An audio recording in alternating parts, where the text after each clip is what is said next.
Belarus has condemned as deeply absurd new sanctions imposed by the West on its country over the migrant crisis.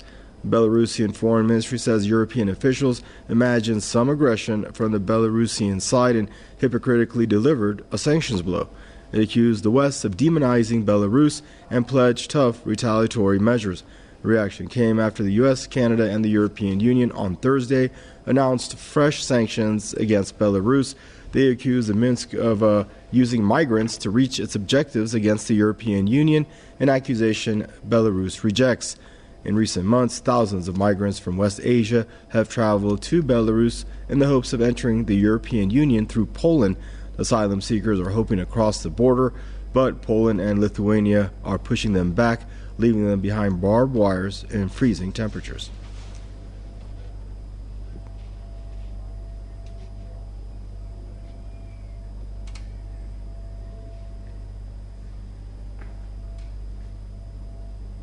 Joining us now from Bristol is Tony Gosling, investigative journalist, for more on the story. Hello, Tony. Hope you're safe and doing well out there in Bristol.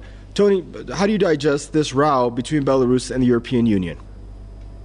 Well, it's pretty simple, really. It's really about, I think, the military side of this. That is to say, a row between Russia and NATO, which is being played out with the help and aided and abetted by the European Union in Brussels, which, of course, is where NATO is based too. I think to understand what's going on in Belarus, we need to do a little bit of what we call in Britain O-level geography, which is looking at the layout. So you've got Belarus is kind of sandwiched in between to the north, Baltic states, and Ukraine to the south, which are now both have their financial arrangements largely with the European Union and with the Anglo-Zionist Empire. To the west is Poland too. So if you think about it like this, the easiest way to understand it is if you drive, you might not be able to do it too easily, but between Warsaw and Moscow, Belarus and Minsk is basically the midway point between the two.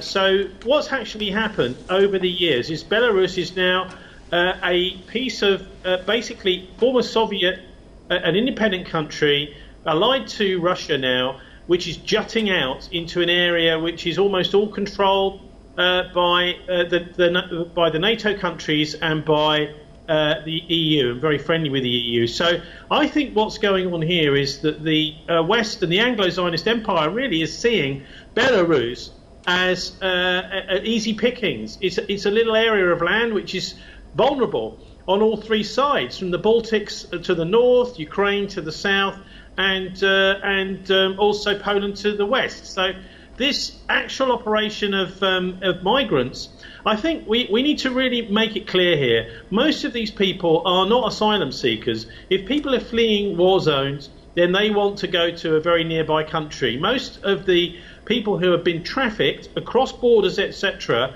some of them have made it on their own steam, but many of them have been paying basically mafia groups, organised crime groups, in order to get them to certain places, and then they have to go a bit further on themselves.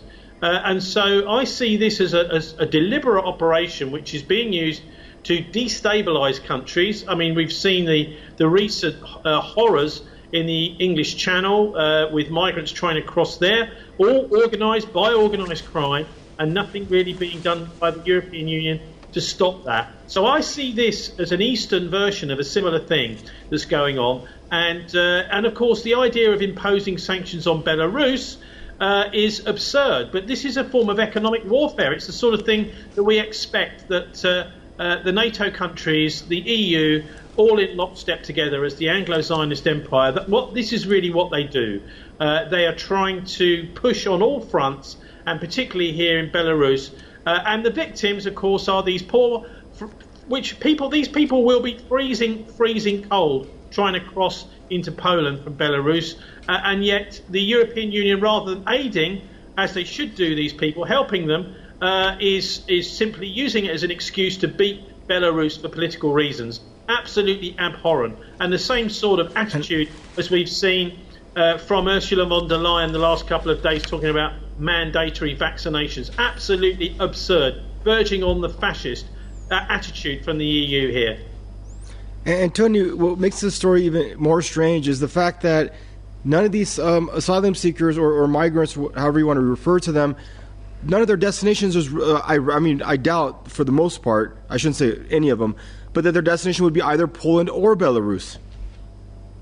Well, they want to go to where there's work, and that's why I say, it's not just me saying this. In other words, there is a lot of evidence which has been basically covered up by the West, because they rather like this idea that these people are simply, just need to come in for whatever reason. The economic migrants are there to undermine pay and conditions and trade unions right across the West, and there's a specific reason for that. But the actual destination will be places like Germany, places like Britain. That's where these people would like to get to, which rather does explain why they are more economic migrants than. And I think we've got to be absolutely clear here.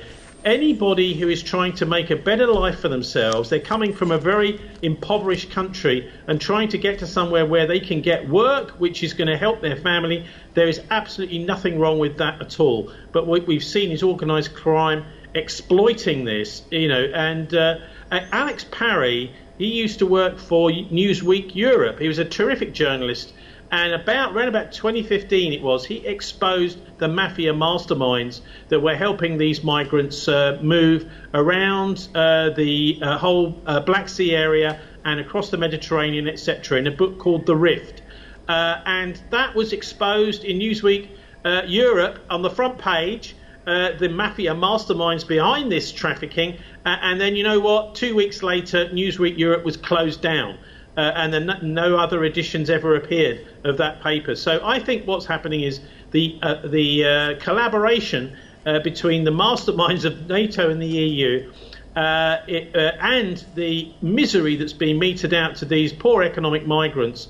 The West simply doesn't want to acknowledge it in the press. And, of course, they can then exploit these people further, not only leaving them freezing in the cold, but exploit them further politically by using them to impose what is effectively economic warfare, sanctions on Belarus, one piece of a small independent Eastern European country that they dislike. And Belarus is actually a very successful place.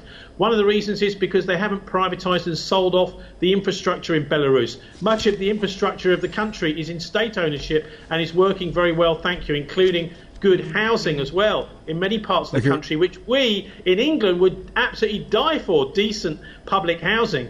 And so the West, of course, is jealous of these policies and the successes within Belarus, and so it has to spin, and also wage economic warfare, because it's actually an unhinged form of jealousy of the successes of Belarus. So that's where we are, Thanks for joining us, Tony. Didn't mean to cut you off there. We're well over time. From Bristol, Tony Gosling, their investigative journalist, joining us.